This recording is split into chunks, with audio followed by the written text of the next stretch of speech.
अपने बयानों को लेकर हमेशा सुर्खियों में रहने वाले स्वामी प्रसाद मौर्य का कल कौशाम्बी में दो युवकों ने उनके गाड़ी के सामने हमला कर दिया और काले झंडे दिखा दिए, जिसके बाद स्वामी प्रसाद मौर्य की सुरक्षा को लिए जितने लोग वहां मौजूद थे उन लोगों ने युवकों को पकड़ लिया है और पुलिस के हवाले भी कर दिया है। जिसके बाद कौशाम्बी में अपने जनसभा को संबोधित करते हुए स्वामी प्रसाद मौर्य ने ये तक कह दिया कि सत्ता पक्ष मेरे से काफ़ी डरी हुई है, इसलिए वो लगातार मेरा विरोध करती आ रही है। एक अकेला स्वामी प्रसाद मौर्य से पूरा सत्ता पक्ष डरा हुआ है, पूरी बीजेपी डरी हुई है। वो भी देखने वाली बात होगी कि कितना में से लोग डरते हैं।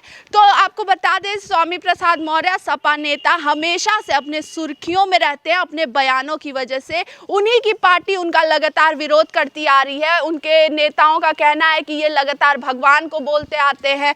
सत्ता पक्ष हमेशा से कहता आ रहा है कि स्वामी प्रसाद मौर्य बलगलाते बहुत हैं, हमेशा से बोलते हैं। कभी वो सनातन विरोधी बातें करते हैं, कभी वो मोदी सरकार को कुछ भी कहते हैं, कभी वो कुछ कहते हैं। उनको खुद ही नहीं पता होता है कि उनको कहना क्या है। जिसके बाद अब देखा गया है कि कल कौशाम्बी में जब उनके ऊपर दो युवकों ने उनकी गाड़ी को रोककर काले झंडे दिखाए, जिसके बाद स्वामी प्रसाद मौर्य ने जब जनसभा को संबोधित किया तो वो लगातार सत्ता पक्ष को एक बार फिर से घेरते हुए नजर आ रहे हैं, योगी सरकार को घेरते हुए नजर आ रहे हैं। और उनका ये भी कहना है कि इस बार मोदी सरकार एकदम क्लीन स्वीप हो जाएगी और इंडिया अलायंस जो है उसमें अपना सत्ता बनाएगी और गद्दी पे बैठेगी। इंडिया अलायंस इस बार राजनीति का डंका पीटेगी। तो वो भी देखने वाली बात होगी, क्योंकि लोकसभा चुनाव बहुत करीब आ चुका है। किसी भी दिन इसका डेट भी फाइनलाइज कर दिया जाएगा कि किस दिन लोकसभा के चुनाव की क्या कुछ है।